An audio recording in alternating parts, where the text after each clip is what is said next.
Hello viewers good morning everyone আজি দহম শ্ৰেণীৰ ৮ number পাঠ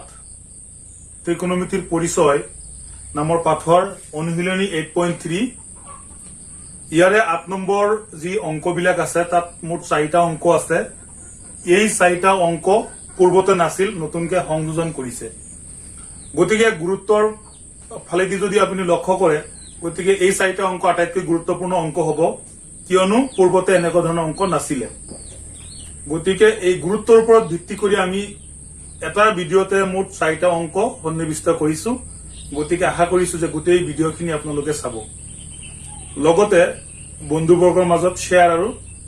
লাইক কমেন্ট কৰি যাব যে নহওক আমি এতিয়া কথা আৰু নবৰাই আমি ষ্টাৰ্ট কৰিছো তাৰ ১ নম্বৰ অংকটোত যি দিয়া আছে আমি হেতু লিখিম কি দিয়া আছে আমি লিখি যাম দিয়া আছে যেহেতু আমি লিখি যাম sec 5 theta is equal to cosec theta minus 36 degree তো ইয়াতে স্পষ্ট কথা এটো হল sec এটো হল 5 বাট এটো হল কি থিটা এই থিটাৰ মানটো আমি নাজানো থিটা আমি জানো যে থিটা এটা সূক্ষ্মকোণ হ'ব থিটা এটা সূক্ষ্মকোণ হ'ব কিন্তু আমি থিটাৰ মান নাজানো গতিকে আমাক প্ৰশ্ন সুধিব এইটোৱে যে থিটাৰ ভ্যালু কিমান ইয়াতে এই অংকটোত থিটাৰ ভ্যালু কিমান গতিকে অংকটো আমি ভালকে লক্ষ্য কৰিম লক্ষ্য কৰাৰ পিছত আমি চাম যে এই হুফালে থিটা মাইনাস 36 কিন্তু এইফালে যদি 90 মাইনাস থিটা তেনেকুৱা ধৰণৰ থাকিলে হয় 90 ৰ লগত যদি তুলনা কৰি দিলে হয় তেতিয়াহলে আমি এইফালে আমি পৰিৱৰ্তন কৰি দিব পাৰিলো ৰূপান্তৰ কৰি দিব পাৰিলো যেহেতু দিয়া নাই গতিকে আমি এইখিনি কৰিম কি ইমপ্লাইজ দি সেকৰ হলনি আমি লিখি কোসেক আমি লিখিম 90 মাইনাস 5 থিটা is equal to cosec theta minus 36 এতিয়া প্ৰশ্নটো হল যে ইয়াৰ পৰা এইটো কেনেকৈ সম্ভৱ ইয়াতে আছে sec 5 theta তাৰ হলনি মই লিখি দিলো cosec 90 minus 5 theta গতিকে ইয়াতে যে 4টা অংক আছে 4টা অংকৰ গোটেইখিনিৰ মূল যেটো থিম মূল যেটো হিয়তৰ কি যেটো আমাৰ দক্ষতা লাগিব স্কিলটো লাগিব আমাৰ মেইন স্কিলটো হল যে আমি সেকৰ পৰা কোসেক সাইনৰ পৰা কস টেনৰ পৰা কট এবিলাক আমি ৰূপান্তৰ কৰা শিকিব লাগিব এতিয়া এই ৰূপান্তৰ কেনেকৈ কৰে আমি এটো চাই লম গণিতৰ পাঠ্যপুথিত দিয়া আছে সুন্দৰকে যে এই ধৰণৰ যেটো ৰূপান্তৰ যেনেকৈ সাইন আৰু এফালে আমি লিখিম কস এই দুটাক আমি কি কৰিব পাৰো ৰূপান্তৰ কৰিব পাৰো যদি দিয়া থাকে সাইনে এফালে কিয়ে এই দুটাক আমি ৰূপান্তৰ কৰিব পাৰিম লগতে যদি এনেকুৱা থাকে সাইন কস sec a আমি ইয়াকো কোসেকলৈ ৰূপান্তৰ কৰিব পাৰিম যদি tan দিয়া থাকে tan a ইয়াক আমি কটলৈ কি কৰি ৰূপান্তৰ কৰিব পাৰিম এতে ৰূপান্তৰ কেনেকৈ কৰে মই এটা দেখুৱাই দিলে হ'ব মুঠ ত্ৰিকোণমিতিক অনুপাত 6টা এই 6টা এনেকৈ ৰূপান্তৰ কৰে মই ইয়াৰ পৰা যেনিবা মই এটো লৈছো 1 নম্বৰটো যেনিকা মই লৈছো যদি দিয়া থাকে যে sin a তেতিয়াহলে আমি আৰামসে লিখি দিব পাৰো cos 90 মাইনাস a এইখিনি ট্ৰান্সফাৰ কৰা যদি দিয়া থাকে sin a ইয়াৰ হলনি মই লিখি দিব পাৰো cos 90 মাইনাস a নাইবা যদি cos a দিয়া থাকে cos a তেতিয়াহলে ইয়াত মই লিখি দিব পাৰো sin 90 মাইনাস a একদম সহজ যদি দিয়া থাকে sec দি যদি দিয়া থাকে যদি sec p যদি থাকে তেতিয়াহলে আমি ইয়াৰ হলনি বিপৰীত আমি চাম cosec 90 মাইনাস p হ'ব একদম সহজ sec p মানে cosec 90 মাইনাস কি p এবিলাক ৰূপান্তৰ শিকিব লাগিব যদি কেতিয়াবা দিয়া থাকে sec 5p তেতিয়া আমি কি কৰিম sec 5p যদি দিয়া থাকে sec দি 5p এইটো হ'ব একে হ'ব cosec 90 minus kp 5p এইখিনি এনেকুৱা ধৰণৰ ট্ৰান্সফাৰ যদি আমি শিকিব পাৰো ৰূপান্তৰ যদি আমি শিকিব পাৰো তেতিয়া হলে আমাৰ এই অংকটো সহজ হ'ব গতিকে ঠিক এইদৰে ইয়াতো আমি ৰূপান্তৰ কৰিম ইয়াতো ৰূপান্তৰ কৰিব পাৰো গতিকে এই সম্বন্ধে আমাৰ গণিতৰ পাঠ্যপুথিত 6টা মান কি দিয়া আছে ফৰ্মুলা দিয়া আছে আমি হেইকেটা ভালদৰে চালেই হ'ব এতিয়া মই কি কৰিছো sec 5 থিটা তাৰ হলনি মই ৰূপান্তৰ কৰি লিখিছো মই কি cosec 90 minus কি থিটা 5 ইয়াৰ পিছত আমি অংকখিনি সৰল কৰি যাম হৈ যাব নেক্সট আমি ইমপ্লাইজ দিম আমি লক্ষ্য কৰিম দুইফালে cosec আছে আমি দুইফালৰ পৰা cosec আমি কি কৰি দিম এলিমিনেট কৰি দিম নোহোৱা কৰি দিম এতিয়া এইফালে থাকিল 90 ডিগ্ৰী minus 5 থিটা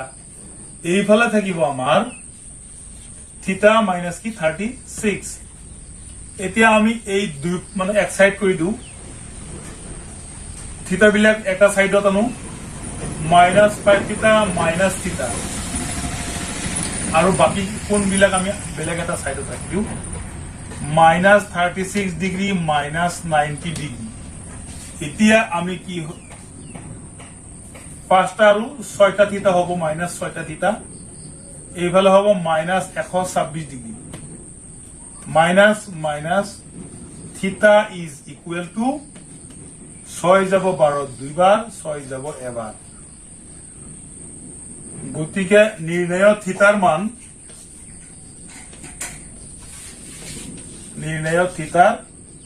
মান 21 ডিগ্ৰী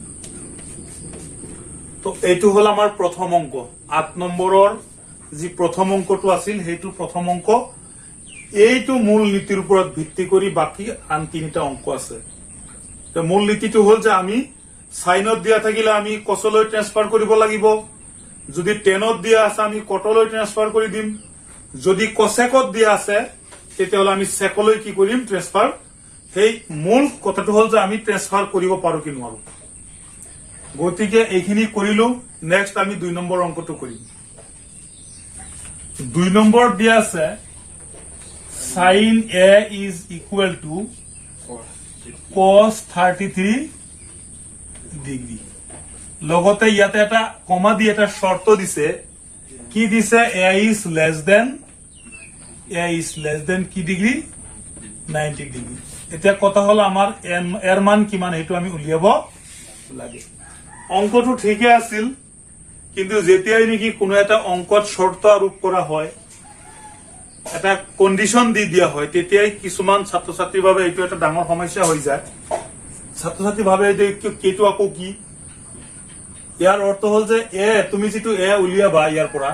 এটো সাইন এটো এ এটো cos 33 সব দিয়ে আছে কিন্তু এর মানটো দিয়া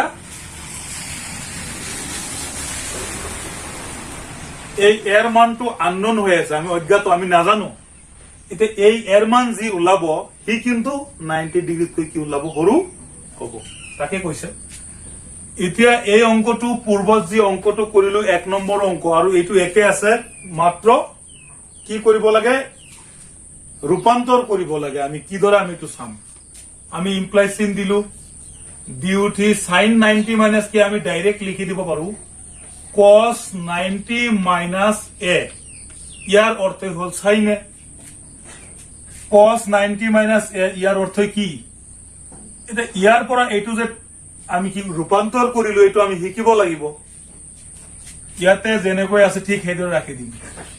cos 33 ডিগ্ৰী cos কিমান ডিগ্ৰী আৰু এটা কথা আমি জনাই থও cos 33 যদি আমি চেঞ্জ কৰিলো হয় তথাপি কিন্তু অংকটো হ'ব এনেকুৱা নহয় যে মই যেটো অংক কৰি দিম যেনেকৈ কৰি দিম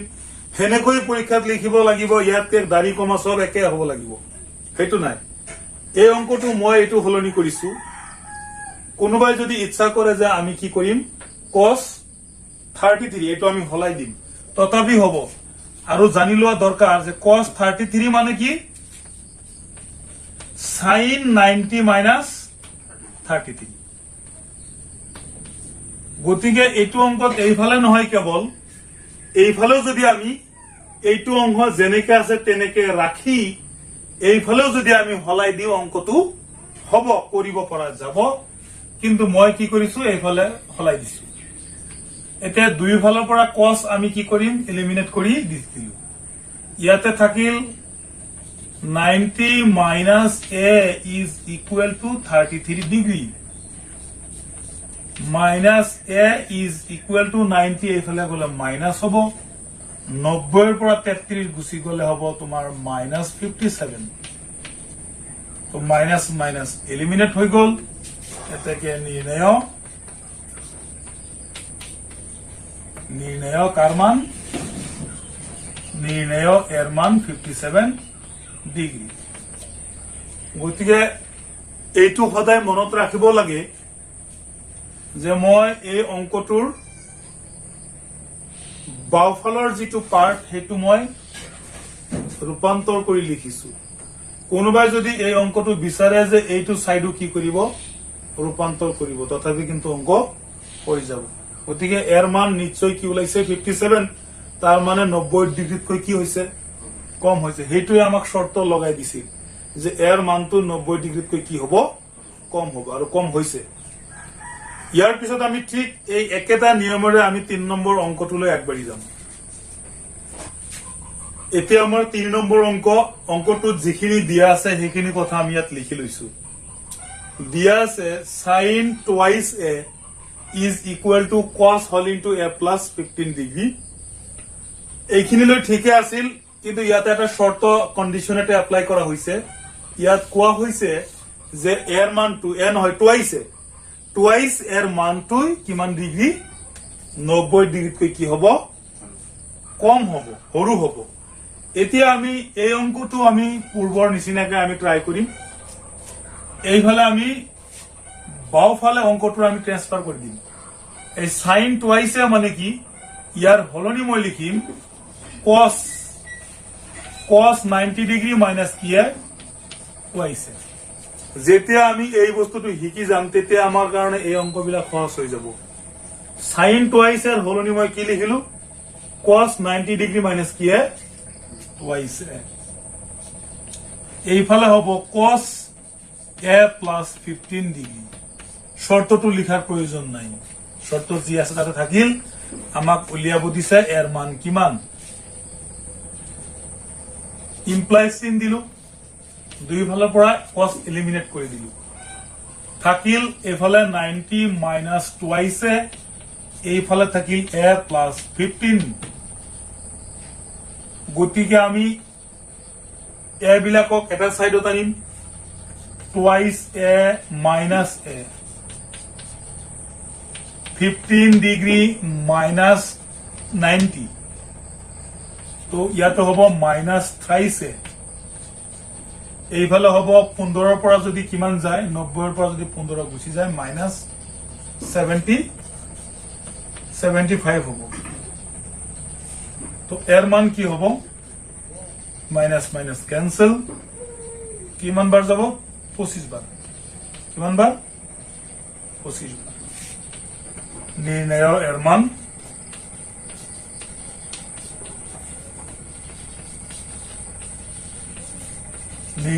মান কিমান ডিগ্ৰী। এতিয়া আমাৰ এই শৰ্তটো ফিল আপ হল নে নহল, এ মানে 25 আৰু টুৱাইছে মানে কি 50, টুৱাইছে মানে 50 ওলাইছে। গতিকে টুৱাইস এটো 90 ডিগ্ৰীতকৈ কি আছে, কম আছে। গতিকে আমাৰ উত্তৰ এইখিনিয়ে এনেকে ওলাব লাগিব। মই কৈছো ইয়াতে মূল বিষয়বস্তুটো হল যে ছাত্ৰজনে ইয়াৰ পৰা এতিয়ালৈ আনি শিকিব লাগিব। এই সাইন টুৱাইছে মানে যে এইটো হয়, এইটো কিন্তু জনাটো অতিকৈ প্ৰয়োজনীয়। এই কথাটোক যদি ইয়ালৈ ট্ৰান্সফাৰ কৰিব নোৱাৰে তেতিয়াহ'লে এই অংকটো আৰু সম্ভৱ নহয়। প্ৰথমতে ইয়াৰ পৰা এইটো ট্ৰান্সফাৰ কৰা শিকিব লাগিব। তো ইয়াৰ পিছত আমি একেবাৰে 8 নম্বৰৰ শেষৰ অংক 4 নম্বৰ অংকটো এটা স্পেচিয়েল এটা কি আছে, চৰিত্ৰ আছে অংকটোত, স্পেচিয়েল এটা দক্ষতা আছে। গতিকে আমি এইটো অংক শিকিম। তো 4 নম্বৰ অংকটোত যিখিনি তথ্য দিয়া আছে আমি গোটেইখিনি লিখিছো। এইখিনি দিয়া আছে এতিয়া ইয়াতে যে x এটো আননোন হৈ আছে অজ্ঞাত গতিকে x ৰ মানটো আমি উলাব লাগিব যে x ৰ মান কিমান হ'ব কিমান ডিগ্ৰী হ'ব তাৰ মানে আমি এতে x ৰ মানটো উলিয়াবলৈ চেষ্টা কৰিম এতিয়া এই মাত্ৰ যে তিনিটা অংক কৰিলো আৰু এই অংক কেইটা একে আছে কিন্তু এই অংকটোৰ অলপ কি আছে অলপ টেকনিকটো অলপ বেলেগ আছে যাৰ কাৰণে আমাৰ ছাত্ৰ ছাত্ৰীবিলাকে ভয় খায় যে এটো কেনেকে হ'ব এতিয়া এই গোটেইখিনি যদি মই এটা ধৰি লওঁ এটা ইমানখিনি কল্পনা কৰিব নালাগে সাইন এ বুলি কল্পনা কৰিলে হ'ল আমি ইতিমধ্যে লিখা শিকিছো যে সাইন এ মানে কি এইটো কথা আগত প্ৰথম সাইন এ মানে কি সাইন এ মানে cos 90 minus a এটো সকলোৱে জানে সাইন এ মানে cos 90 minus কি a যদি অলপ ডাঙৰ কৰো সাইন যদি মই 3x লিখো সাইন 3x তেতিয়াহলে এইফালে আহিব cos 90 minus 3x সিম্পল ম্যাটাৰ এতিয়া এই গোটেইখিনিক মই এটা অংশ বুলি ধৰি লম ভয় খাব নালাগে সাইন 3x plus 10 যদি আমি এক লগত কল্পনা কৰো তেতিয়াহলে এইফালে আহিব cos আহিবই 90 minus এই গোটেইখিনি অংশ 90 minus এই গোটেইখিনি অংশ ইয়াত আহিব এই গোটেইখিনি অংশ যদি ইয়াত আহে তেতিয়াহলে মাইনাস কি হ'ব 3x plus minus minus 10 এতে এইখিনি কথা আমি লিখি দিম এইখিনি হলনি এইটো কথা লিখি দিম মই গতিকে অলপ জটিল হোৱাৰ চান্স আছে যে ইয়াৰ হলনি মই এইটো লিখিলো গতিকে ইমপ্লাই চিন এটা দি দিয়া sin 3x plus 10 ইয়াৰ অৰ্থ হল cos যদি মই অলপ খোলাখালিকে লিখো তেতিয়াহলে এটা ব্ৰেকেট দিব লাগিব cos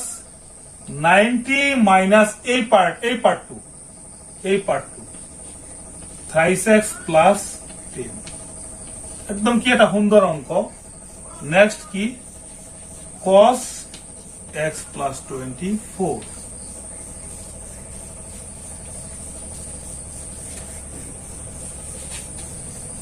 নেক্সট ইমপ্লাইজ দি দিলু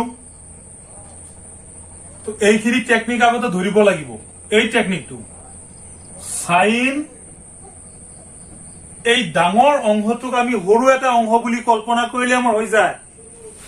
মই ইতিমধ্যে কৈছো লাগিলে আকৌ একবাৰ কম এতিয়া cos লিখিলো cos লিখি উঠাৰ পিছত 90 minus 3x plus minus 10 লিখি উঠাৰ পিছত এইফালে cos x plus 24 লিখিলো দুইফালৰ পৰা cos আমি এলিমিনেট কৰি দিলো এটা দুইফালৰ পৰা আমি কি এলিমিনেট কৰিলো যিখিনি থাকিল আমি এইখিনি কথাকে লিখি দিম ইয়াত 90 minus 3x minus 10 এইফালে থাকিল x plus 24 এতিয়া এইটো এটা কি ৰৈখিক সমীকৰণ হল এটা চলকৰ কি সমীকৰণ ৰৈখিক সমীকৰণ এই সমীকৰণটো সমাধান কৰি দিয়া এইটো এটা ৰৈখিক সমীকৰণৰ আকাৰ হৈছে না নাই গতিকে আমি 3x minus এইফালৰ পৰা x আনিম আৰু বাকি যিমানখিনি কোণ আছে সব এটা ফালে ট্ৰান্সফাৰ কৰি দিম এইটো হল 24 ডিগ্ৰী প্লাস 10 ডিগ্ৰী এইটো এইফালে আহিলে minus 90 ডিগ্ৰী হ'ব এতিয়া আমি এইফালে হ'ব minus 4x is equal to এই দুটা যোগ কৰি তাৰ পৰা মাইনাস কৰি দিলে হ'ল মানে minus 90 plus 34 degree minus 4x is equal to 90 পৰা 34 যদি গুচি যায় 10 পৰা 6 থাকিব কি 8 8 পৰা 5 minus 56 মাইনাস এলিমিনেট হৈ গল x ৰ মান 4 যাব 56 ৰ ভিতৰত কিমান বাৰ ক্যান্সেল 4 যাব 56 ৰ ভিতৰত কিমান বাৰ 14 বাৰ এই ডিগ্ৰী এটা দি দিলে গতিকে x ৰ মান কিমান ডিগ্ৰী 14 ডিগ্ৰী x ৰ মানটো ওলাই গল এই অংকটো খুব সাৱধান হ'ব লাগিব। এই অংকটোত এইখিনি এটা অংশ দিছে, এইখিনি অংশ বা এইখিনি অংশ যিকোনো এটা ফালে আমি ট্ৰেন্সফাৰ কৰিলে হ'ব। মই কৰি দিছো কি, এইটো ফাল মই ৰূপান্তৰ কৰিছো। কোনো ছাত্ৰই যদি বিচাৰে যে আমি এইটো সাইড কি কৰিম, ট্ৰেন্সফাৰ কৰিম, অংক হ'ব। এনেকুৱা নহয় যে মই যেনেকে কৰিলো সেনেকে এইটোৱে অংক। এইটো সাইডও যদি আমি ট্ৰেন্সফাৰ কৰো অংক হ'ব। আমি বুজি পাব লাগিব যে ইয়াত কি কৰিছো। মই এইফালে মই আকৌ লিখিম, এইটো এটা ৰিভিজনৰ কাৰণে। মই এইটো সাইডটো অলপ নষ্ট কৰিলো। আমি সকলোৱে জানো সাইন দি যদি মই এটা মানুহৰ এটা ফলৰ নাম লিখিলো আপেল, মই এইটো যেনিবা লিখিলো বুজি পোৱাৰ স্বাৰ্থত। সাইন দি মই কি লিখিলো, আপেল। ইয়াৰ উত্তৰটো হ'বগৈ, এইটো যদি ট্ৰেন্সফাৰ কৰা যায় তেতিয়াহ'লে হ'ব cos 90 মাইনাছ কি, আপেল। এই কথাটো বুজি পাব লাগিব, cos 90 মাইনাছ আপেল। তেতিয়াহ'লে ইয়াত কি আছে, সাইন 3x প্লাছ কি 10। এইটো দুটা নহয়, এটা বুলি ধৰি লোৱা। এইটো এটা অংশ আছে বুলি ধৰি ললে হ'ল। এতিয়া আমি ইয়াৰ হলনি কি লিখিব পাৰো, cos লিখি 90 মাইনাছ এই অংশটো লিখি দিম, 3x প্লাছ কি 10। এইটো যদি কোনোবাই বুজি পায় তেতিয়াহ'লে অংক পাব। ইয়াৰ পৰা ট্ৰেন্সফাৰ কৰি এইটো হ'ল, তেতিয়াহ'লে অংক পোৱা যাব, সম্ভৱ। গতিকে এই চাৰিটা অংকত যদি কোনো ধৰণৰ ডাউট যদি আছে আপোনালোকৰ, গতিকে আপোনালোকে কমেন্ট বক্সত ক'ব। মই এইটো ইম্প্ৰুভ কৰিবলৈ চেষ্টা কৰিম আৰু এই ধৰণৰ ভিডিঅ'বিলাক আপোনালোকে পাই থাকিব। তাৰ কাৰণে আপুনি চেনেলটো ছাবস্ক্ৰাইব কৰি দিব, যাতে মই আপলোড কৰাৰ লগে লগে আপোনাৰ মোবাইলত আহে। গতিকে এইখিনি কৈয়ে আমি 8 নম্বৰৰ যিমানখিনি অংক আছিল গোটেইখিনি সামৰিলো। ইয়াৰ পৰৱৰ্তী ক্লাছত আপোনালোকক লগ পাই আছো। ধন্যবাদ।